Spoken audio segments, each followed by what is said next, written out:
Tell you what, guys, I'm going to go find Winston Moss, and I'm going to go get him and get a soundbite from him for the beginning of this show. Hey, Winston, you got something for me? You want it? I'm going to give it to you right now. Whoa, okay. I think you gave me enough. Let's just get into the show.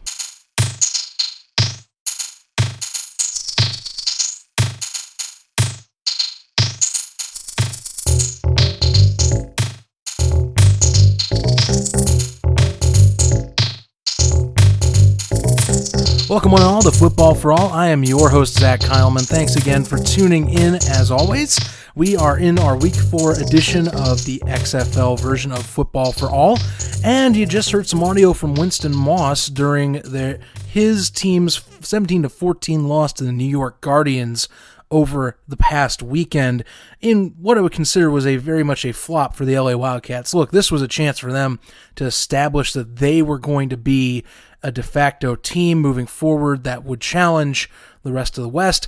They still can correct the ship. It's not impossible to get that second playoff seed, but really they are now fighting for that second playoff seed with a Dallas Renegades team that, after a very fun game in the Texas Throwdown, is now looking at a much more dire situation at quarterback as they have to go back to Philip Nelson. We'll get into that and more in this episode. But yes, there's quite a bit to talk about from Week 4 in particular. The Texas Throwdown's one of them. I will get to that in a second. But my main focus I want to start is, pretty much pretenders and contenders at this point. So I just mentioned the LA Wildcats, and I felt like they were a contender going into this week. Turns out that Luis Perez and company over in New York at MetLife Stadium had something to say elsewhere, and now I have no idea who is who right now. When it comes to LA, New York, Tampa, and even DC at this point, I'm not really sure who these teams are at this point. I don't know who really is a pretender or a contender.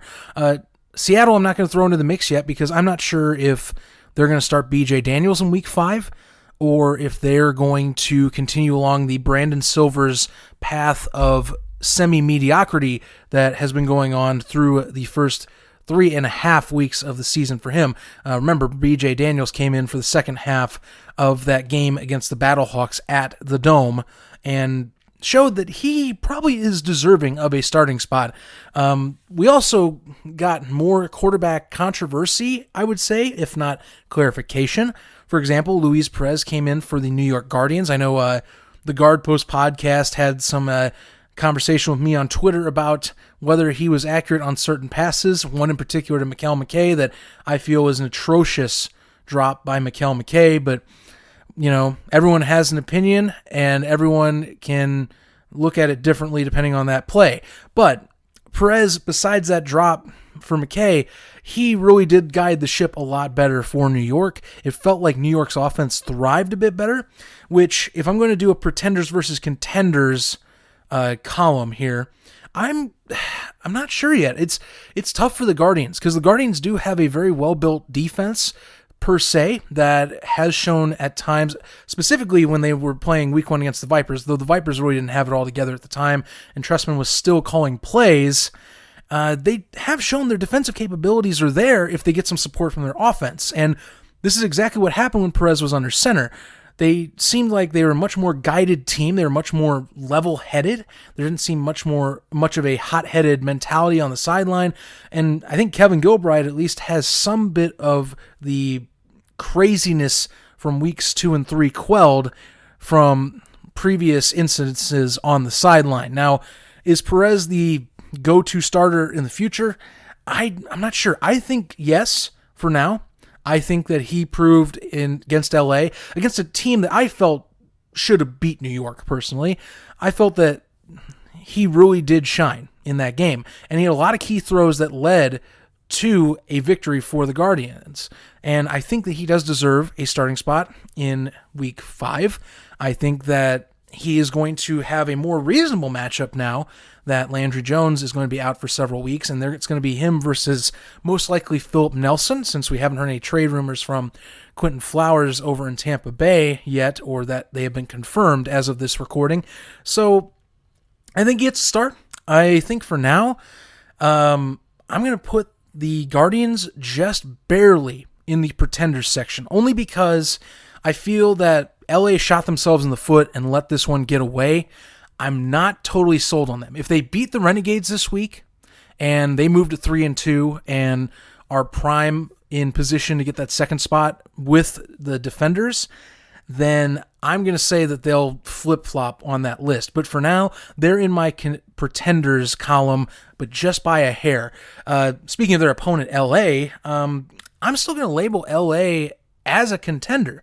And the reason being is even with coast-to-coast travel, even with some of the mistakes that were made on both sides of the ball when it came to penalties or miscommunication or just inconsistency of play, Josh Johnson's the real deal, and he is the driving force of this offense. Now, if he can just get some healthy talent re-influenced and reinstated into his offense, specifically Nelson Spruce, if we're being honest, then this team still can fire on all cylinders. I mean, they thrashed the Defenders, and that can come with a grain of salt at this point with that quote, but they looked like a legitimate team just a week prior.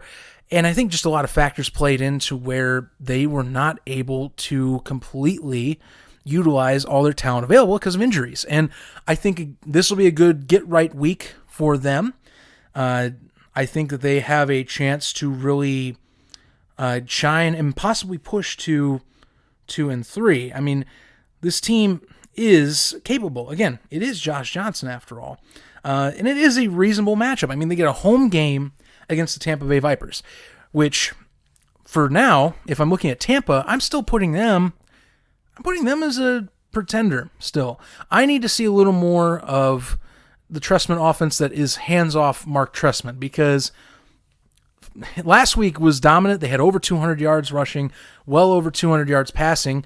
Taylor Cornelius looked comfortable in the pocket. He looked like he was able to thrive very well for the Vipers. And, you know, I don't think there's really much of QB controversy at this point, but part of the reason why I'm kind of curbing whether they're a contender is, well, what happens come this week, now that Quentin Flowers is back from a stint staying away from a team? What do they do with him? Are they going to do this dual threat QB situation again, like they tried to do the first 3 weeks that I felt was kind of a waste of time? Do they try to go what was working best, which personally that's what they should be doing? I don't see why they would try and waste time with doing a dual QB system. And also, does the running game get going again? I mean, think about it. The Vipers not only had the first 100-yard rusher in XFL history, they had 2 of them. They had 2 100-yard rushers in this contest. I mean, it's crazy. Davion Smith was a stud, and he actually got outshined, at least in press, by Jaquez Patrick, mainly because of Patrick's story, which is very much heartfelt. But both of them really pounded out the yardage against the DC Defenders, and allowed Cornelius to be comfortable too. I mean, Cornelius ran in a touchdown. He threw a touchdown for himself. Again, he had 226 yards.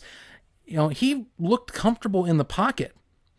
You know, he looked like he was very well capable of running this offense, and I very much believe he is, but you have to give him the keys. You can't just do this dual QB system like the Tampa Bay Vipers have been doing to start the season. And if they get away from doing that and maybe figure out something better to do with Quentin Flowers or trade him, which is sounding like needs to be more of a possibility now, especially with some of the QB issues, not as much last week, but you know, some teams would prefer to have a QB that's mobile and can deliver on throws. Quentin Flowers is that guy. He doesn't like his situation in Tampa, even though he had that awkward press conference where he said he wasn't okay, but yet he was okay. You know, he needs to get out. But as for the Vipers, though, they looked like they could be a contender and make this enticing for their way into the playoffs. Again, though, you need to see what the Vipers are like this week when they take on LA, because if they do a dual QB system again, I think that they are making a mistake. I think you need to stick with either Quentin Flowers or Taylor Cornelius. One of them needs to be dealt, in my opinion. And the other wild card that is also in play is, where's Aaron Murray in this picture? Because Aaron Murray was healthy last week, but they sat him just as a just in case type of scenario. You never know what can happen, a safety measure. Now he's going to be completely healthy, which question is, what is the call here for the Vipers? What do you want to do moving forward that will be the best choice for the team? Because week 1, Aaron Murray was not stellar, and there was a lot of problems moving forward with him.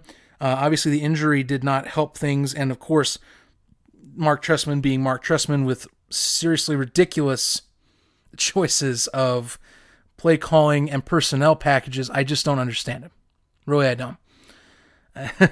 So we're going to see what goes on. I haven't seen anything yet that...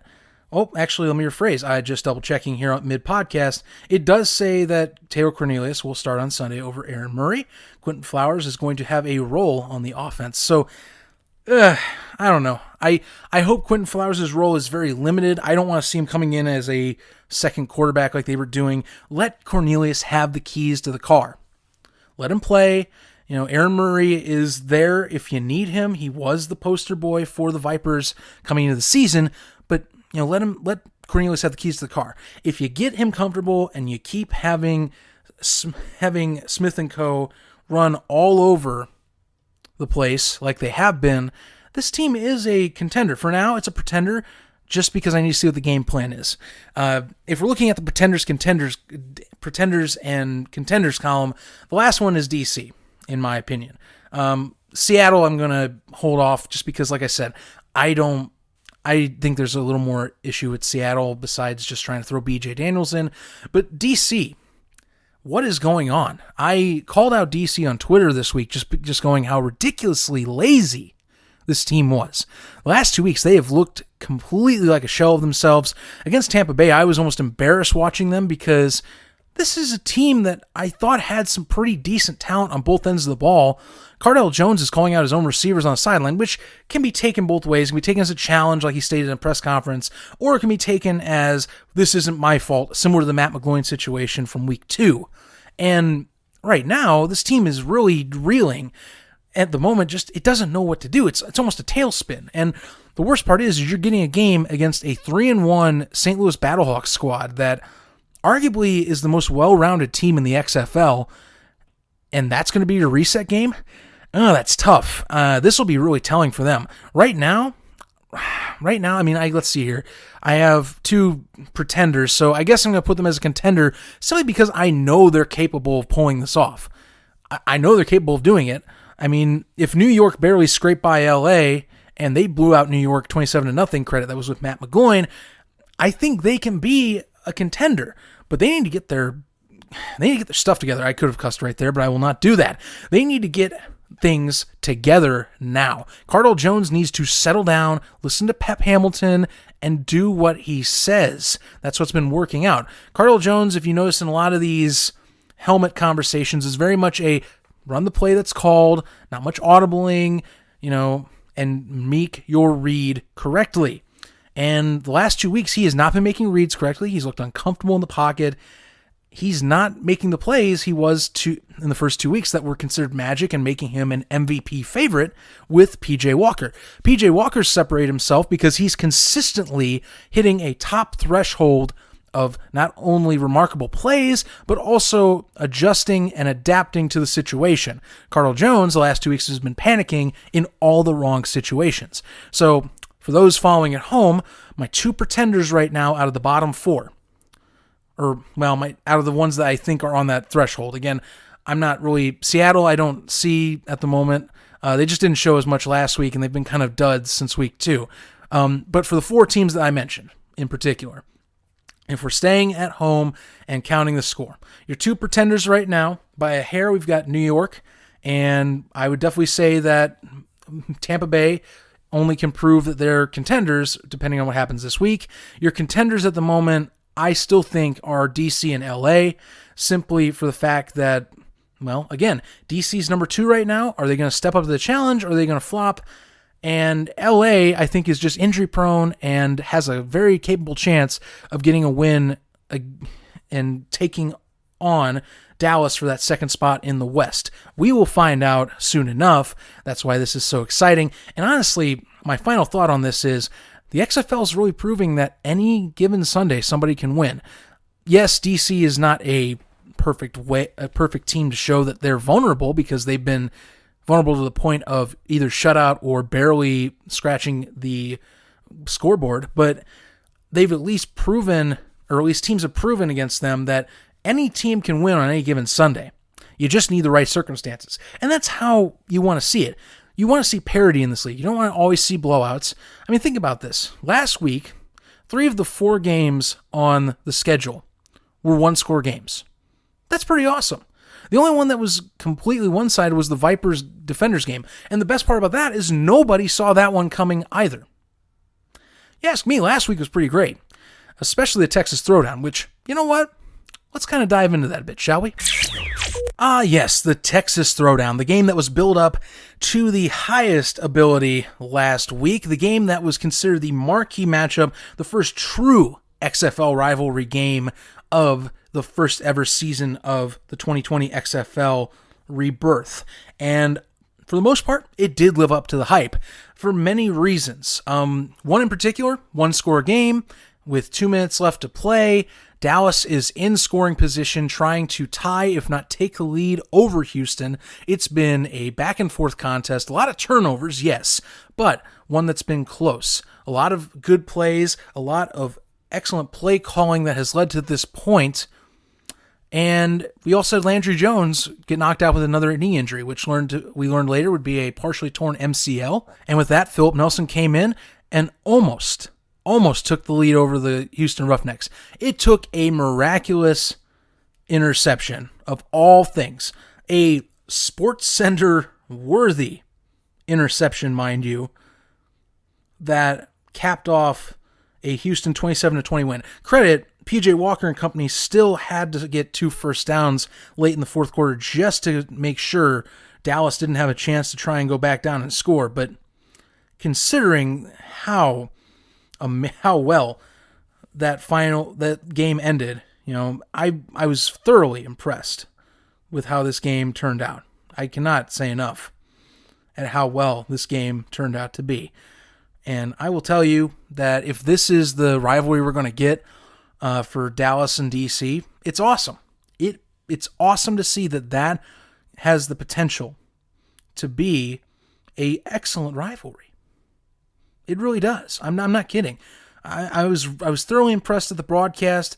I was thoroughly impressed at especially the ending. Gates picked off that ball perfectly. I have not seen as good of an interception in some time, and it was one heck of a way to be a goal line stand.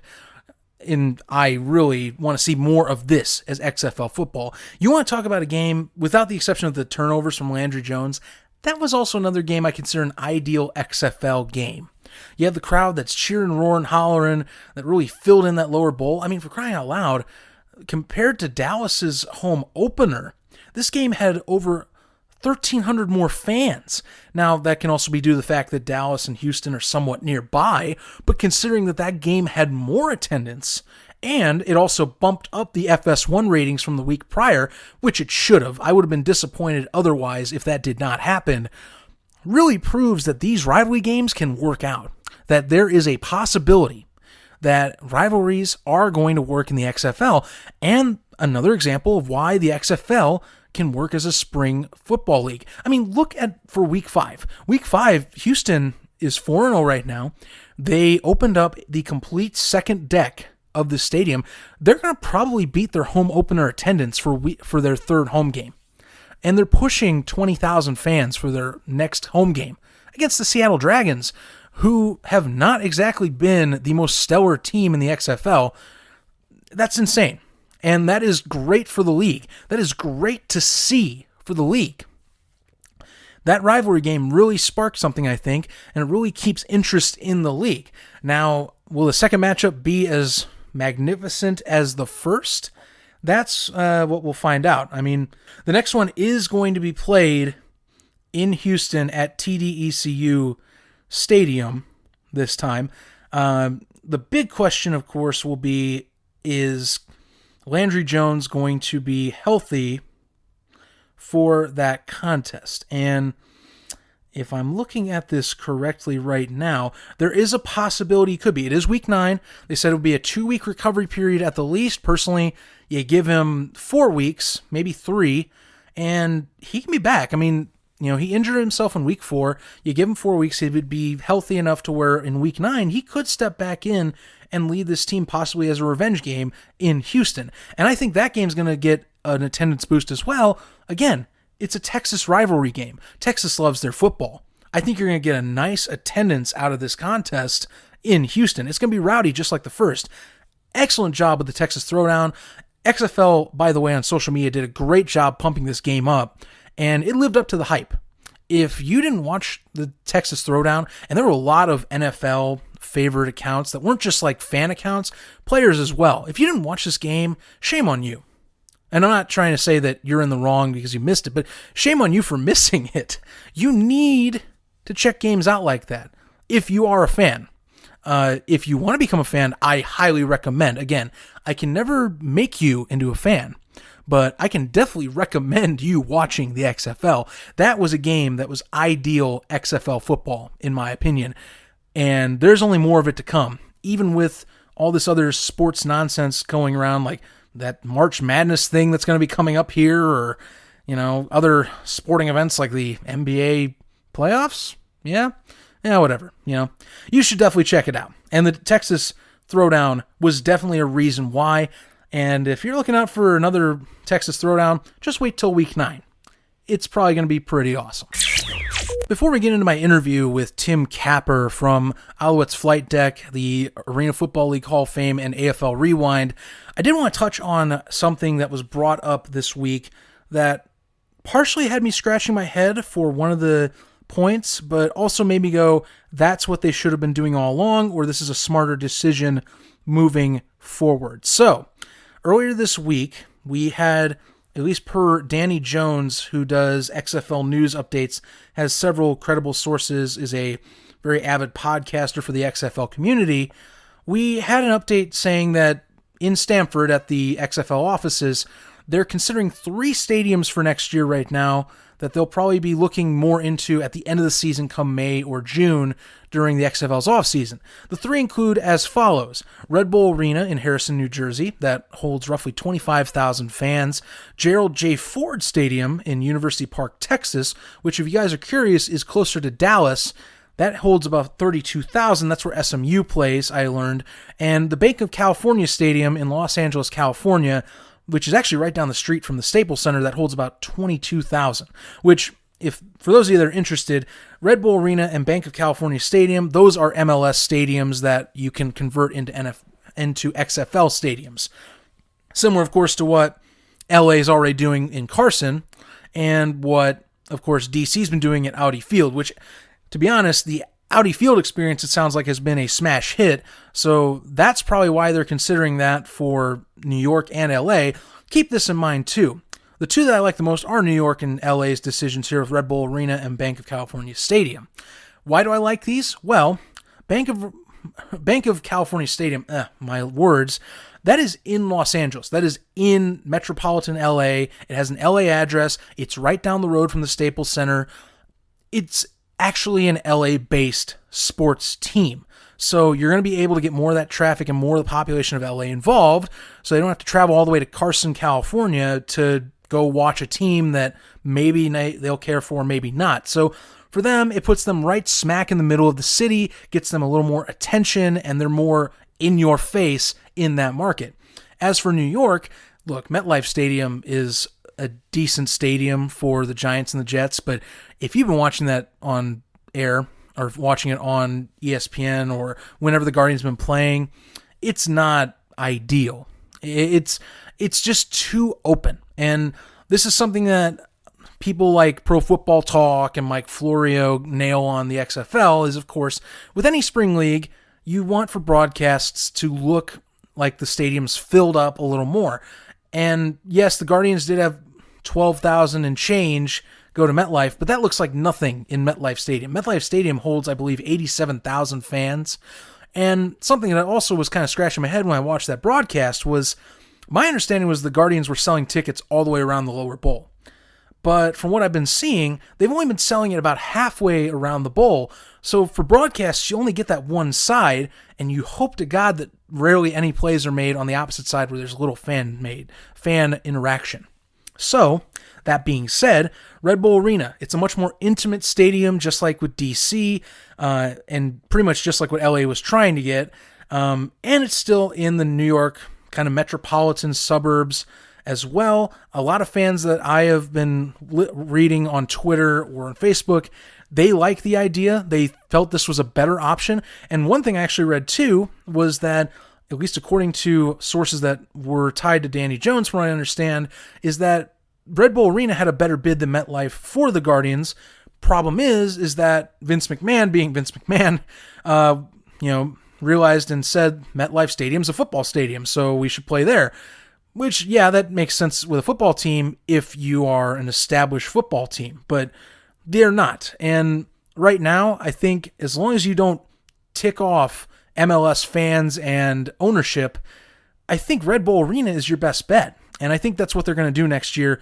The only one that makes me scratch my head is Gerald J. Ford Stadium, because why are you moving from Globe Life Park unless the experience has not been worthwhile? I mean, the Texas Throwdown was a great game. They filled that stadium up really well.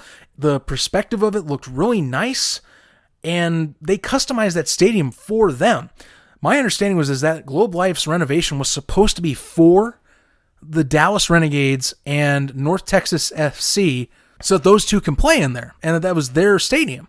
Now, if they're trying to get out of there because they feel the perspective is weird, or it just looks unorthodox because it's a baseball stadium converted into a football stadium, sure, why not? But at the same point, why are you doing that? Because you have that custom made for yourself, even if, and also another key point, by the way, with what XFL is looking for in stadiums, it's expandable. Globe Life Park is expandable up to 40,000 fans if and when they become more popular. Similar to how, like in Houston or now in St. Louis, funny enough, they have expanded seating, and they've been adding on extra seating because of demand. So you would think with Dallas, well, they have extra seating, so why are you wanting to move away to a new stadium? And the only thing I can think of is that they want an actual football-looking stadium to play football in. It's just that I think you would burn the city of Arlington and taxpayers for having all that renovation done just for a minor league soccer stadium. I feel like the XFL made a commitment to this, so I'm kind of scratching my head why this was brought up. I don't know if that is what they're feeling, but we'll see how this goes. I mean, they're definitely confirmed to be playing a second year. There's been so many sources at this point that have said, no matter what happens after this season, even with the TV ratings, even with attendance and all this other stuff, season 2 is for sure happening. So whatever they do in the offseason with this stadium deal, I don't know if I'll like it. I mean, again, it's an actual football stadium. SMU's had success, of course, in the past, and people pack in. It's just, I don't know if that's really the best way to go about it that looks appealing and also looks good in the public eye. But again, I'm not the XFL ownership group. I'm not Oliver Luck. I'm not Vince McMahon. They hold the keys to the kingdom. We'll find out what their direction is that they drive come off-season meetings. Joining me on the Football for All podcast line is football podcast veteran Tim Capper of both the Alouettes Flight Deck and the newly formed AFL Rewind podcasts. He's also heavily involved in the recently launched AFL Hall of Fame. Tim, I appreciate you stopping in. How have things been on your end? Hey, everything's going well. I don't think playing what seems to be football year round. So, hey, I'm loving it, man, and the possibilities are ever growing, so to say. So, Tim, obviously you are heavily involved with your coverage of the Montreal Alouettes, and I was really excited that I got a hold of you just because there's been some news with CFL players, some stars that I'm understanding, that have made the jump, and it's kind of made a little bit of a splash, not too big since, but I just want to pick your brain. But before I get to those players, I want to ask you, from a perspective of a CFL fan, as yourself, what are your thoughts on the XFL as a new league that is kind of similar style of, I would say, attracting for players, the secondary market of players that, are talented, but they aren't NFL ready, so to speak, for coaches. How do you think that is a relationship when it comes to CFL and XFL? And I think, I was actually worried a little bit more. Me and my co-host were talking on the Alouette Flight Deck Pod about more or less how when the AAF came in, and we were actually worried more about the AAF than we were about currently, at least that I am currently, about the XFL. And I guess it's just because it was something new, and we're like, okay, we have now players that are going. These two leagues are going to be fighting for players from our league and for others, which we would usually, if we needed somebody new, our base would be lessened. But as we saw with the AAF, things didn't work out with that league, and I guess we sort of had to look at the XFL in the same type of light. Is that it's a new league. They still need to make a name for themselves. And after seeing a lot of the comparisons when it comes to the actual, to the salaries, not all these players in the XFL make these six-figure salaries based off, I think it's 4 tiers that they currently have. Yeah, it's like their average salary is almost on par to what it would be for almost a minimum amount for the CFL minimum, which is $65,000 Canadian. Right. And I think that's something that has been surprising is you do see that, the salaries they're lower than even the Alliance at the time. And that was something that shocked. I imagine you as well as myself when those numbers came out was that they're paying roughly on average, unless you're a quarterback, they're paying roughly $20,000 less or getting paid $20,000 less to play, but it seems to not affect them. I mean, the dream, obviously, that's what most of these players are for. And I think we both recognize that. I mean, the CFL, that's kind of the similar way. But that one thing I do say, and comment if I'm wrong, the CFL I've always seen as it's below the NFL, but I almost feel like it is. You can make a very good living out of the CFL as a source of income. Am I not wrong?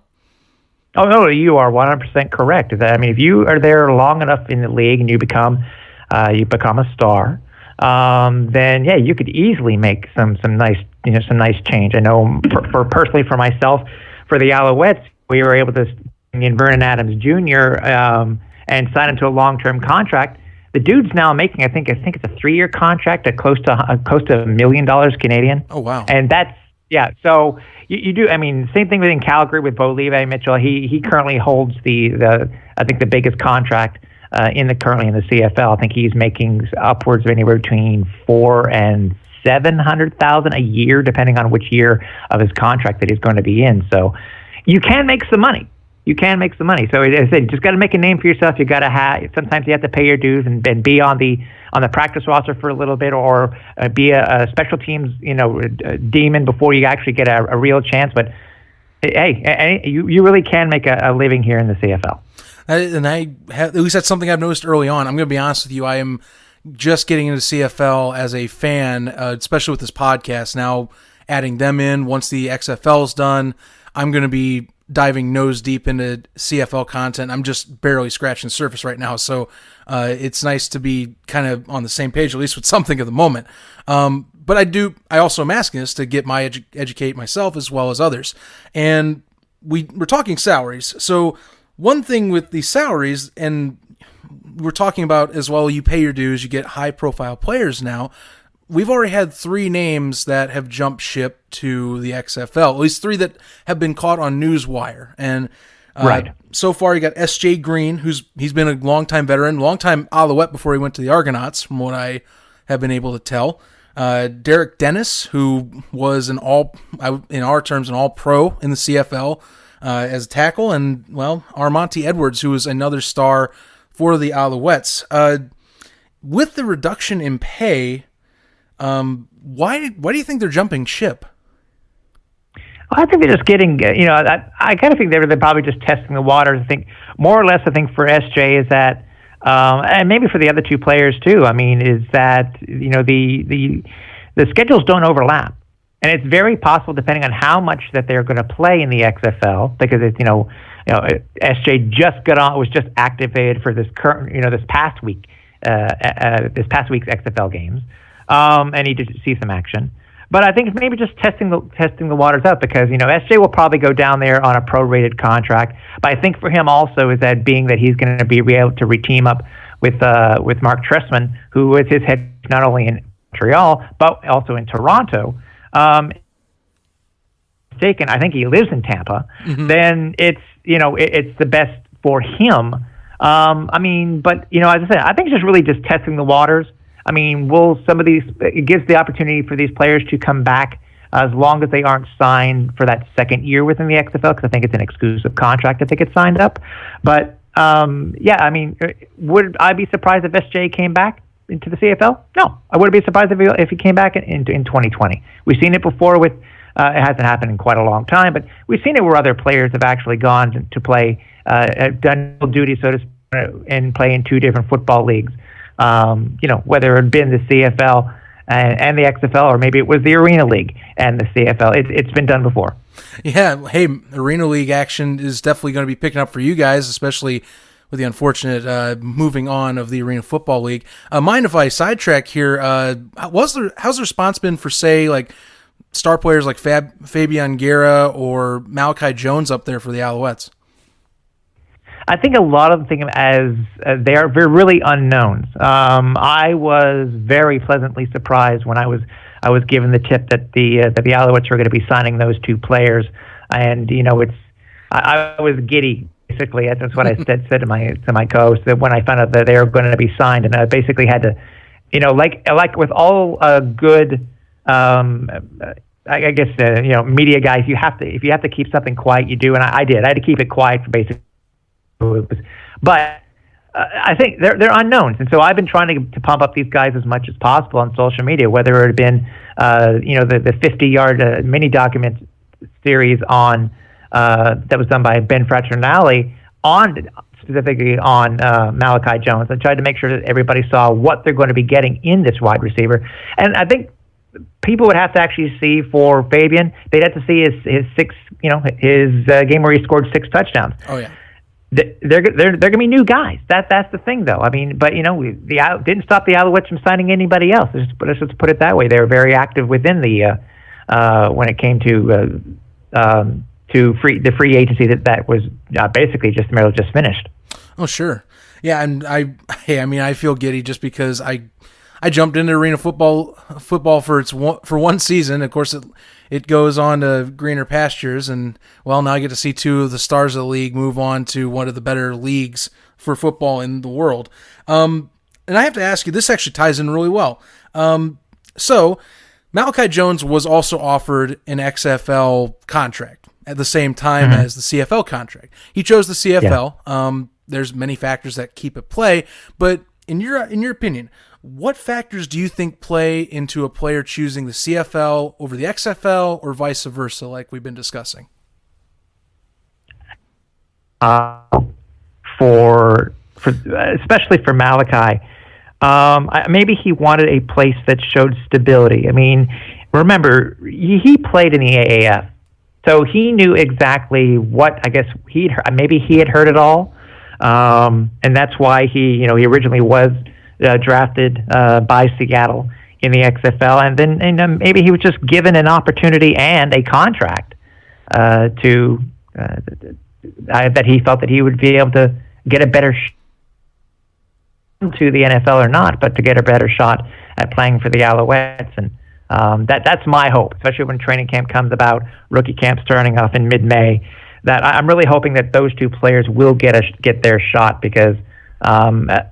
Both you and I both know that these guys are ballers, and we know that they can play. Absolutely, and I think, and I've had a conversation like this too. I have a dear friend of mine who actually plays for the Czech Republic, by the way, a team by the name of the Ostrava Steelers, and I know the CFL is trying to expand like the NFL for a more over a global audience. So eventually, maybe we'll hear more names like that. But that was something that was brought up.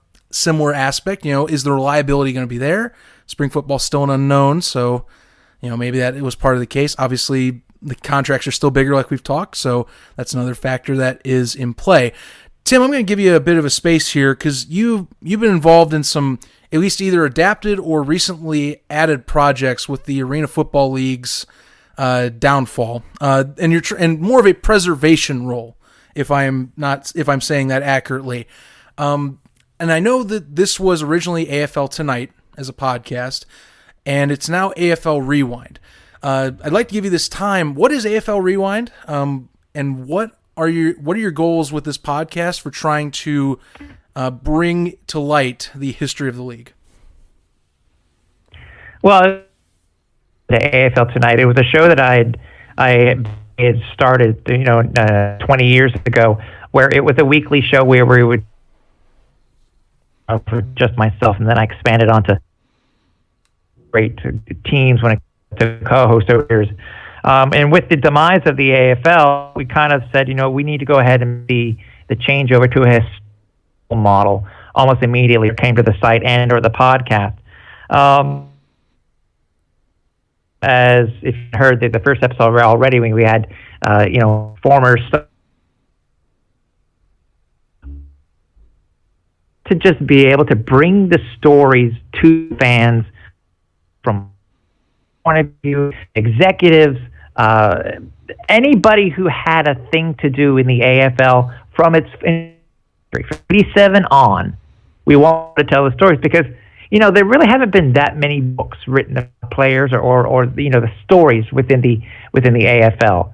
So we felt that what better way in order to get these stories out and all this new information, because some of these podcasts, these interviews I've already done already, I've learned so much, Zach. It's just absolutely crazy how much information I've learned, and I just want to be able to the fans to learn about it, and to know that there is more.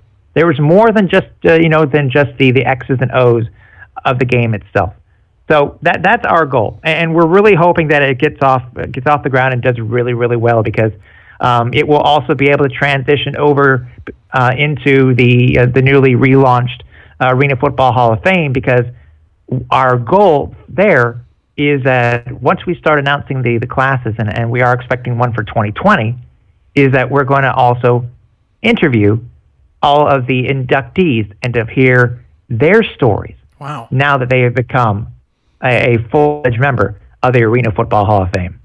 Wow, that is fantastic. I love the ideas there, Tim. And you took the words right out of my mouth. I was going to actually give you to elaborate on the Arena Hall of Fame. So good jump. What I guess I'll ask this: how is the induction process going to take place for you guys? Obviously, you have 32 years to go back on, and by the way, it's amazing that a sports league that was on NBC goes under the radar almost for 32 years, if I don't say so myself. What is your induction process for you guys? Well, we're really in the early stages right now. We got a good group who are currently on the executive committee, including myself. It's a combination of former media members and former players and executives. But a lot of that stuff really has to be talked about. We want to make sure that we get this right. And I think we want people to understand, though, is that just because we're going to be announcing one group, it doesn't mean that the Hall of Fame will be done within, let's say, 10 years if we quote-unquote run out of people. Because what we're looking to do is we're also looking to expand on who we're going to be putting into the league. We're looking at adding a media wing. We're looking at adding a wing for those who that you heard on TV, you watched on TV, you heard on the radio. Those voices that you remember, because they were an integral part of the league, we want to be able to recognize them. So the process is really in the beginning process itself. We want to make sure we do it right. We want to make sure that we get the right people involved, including the executive committee ourselves, and also what we're hoping to do is bring in players, former members of or current members of the Hall of Fame, and get them to chime in, give us their thoughts, and get them to look at possibly choosing who they think would be the right people to put into the Hall of Fame, and then give us the chance over the executive committee to make those choices and announce who those new classes are going to be. Well, that's going to be fun to hear from you guys. I'm looking forward to see what is the 2020 class coming up here. I'm fascinated by this whole endeavor for you. This is more of a hypothetical question for me. Say the Arena Football League, its rights are bought up by, say, an investment group, and they are restarted in some way. This is a long shot question, but if that was to start again, would you guys try and affiliate yourselves with, say, an investment group that brought the league back, if it does come back? Well, I mean, I don't see the possibilities because obviously there was no class 2014, and I guess they felt that it wasn't the necessary thing in order to, it wasn't something that was currently on their plate of things to do. I'm not going to rule out, if there is that type of thing where somebody brings back the AFL. But as I said, it's right now, the way that it currently is, we're the ones who have taken up the mantle. We do, arenafan.com does have more than 20 years of experience when it comes to covering the league. Right. Starting off basically becoming a well-respected media site. So it's as I said, it's nothing's out of the possibility. I'll be, we'll have to look at it. Yeah, and obviously you guys are trying to get off the ground still. It's just something that, it's so recent, and I think many of us just wish it to come back that fast. I mean, I don't know about you, but at least for me at the Indoor Football League, I'm only watching it with a glanced eye because it's not the same football. But, I do wish, it's just one of those things you wish it comes back. Before I let you go here, Tim, and again, thank you for taking your time with me. I much appreciated. Where can we find you? You have anything else you want to tag? Shout outs to some people that maybe deserve a shout out? Wow. I guess for the Alouettes Flight Deck podcast, we're certainly still in our off-season mode, but we are doing shows, one or two shows, I guess a month. But you can check us out on Twitter over at Alouettes FL Deck. Do a major search when it comes to all the podcast sites, and you should be able to find us. But you can find all the archive over at alouettesflightdeck.ca. As far as the AFL Rewind podcast, that can be found at AFL Rewind on Twitter. You can also check out at Arena Fan. You get some information there too on what we may be doing. And also, lastly, for the Hall of Fame, HOF. And if you want to go to the actual web page itself, look at either for the Patreon or whether it be to find out who currently is in the Hall of Fame, you can do so by heading over to arenafootballhof.com. Fantastic, Tim. Again, much appreciated. That's Tim Capper of Alouettes Flight Deck, as well as AFL Rewind, and being one of the founding members for the newly brought up Arena Football Hall of Fame. Tim, thanks again. Hope to catch you soon. I'm definitely going to be reading up on some CFL content. Like I said, I am going to be diving nose deep into this come at the end of the XFL season. So I might be talking to you again. Oh, it'll be my pleasure, and I've heard a couple of your episodes so far, and it's really enjoyable. So I really appreciate you having me on. Well, thank you, Tim. Hey, thanks again. Ladies and gentlemen, that's going to do it for this edition of Football for All. Again, a big shout out to Tim Capper, by the way, again, of the Alouette Flight Decks podcast, AFL Rewind podcast, and of the newly formed Arena Football Hall of Fame, for joining me on that discussion, not only for the CFL to XFL content that I really was curious about, but, just making sure that we keep and preserve the memory of the Arena Football League. I am going to be honest with you, ladies and gentlemen, I would have had Arena Football League as the fourth pillar on my logo, on my football conversation. It's just that they passed on to Greener Pastures when they closed down just before I started to consider that, and it really is a shame. I really loved the Arena Football League before the Alliance went down, and when the XFL was starting to form up. Arena football was getting my interest, and I loved every second of it. I went to a Columbus Destroyers game last summer with my friends. They loved it. I was ecstatic. I got to meet the players, go on to the field. I was in front of the largest crowd that season of roughly 9,200 fans in Nationwide Arena, and I miss it. I miss it a lot, and I will say that there is the Indoor Football League. I'm keeping an eye on them, kind of a, like a peripheral vision look, because, I know they're trying to get into that space. They're trying to be the new AFL. I don't know if they'll do it correctly. I have faith the Germain family will, since they were an excellent family of businessmen and dedicated football fans that really led the Destroyers into the public eye in Columbus. So we'll see. And I'm glad that Tim and crew are trying to preserve what the AFL's history was and its impact on football over its 32-year span. Until next time, guys, if you want to keep up with myself, you got multiple ways of doing that. First off, you want to get new episodes, subscribe to wherever you listen to podcasts.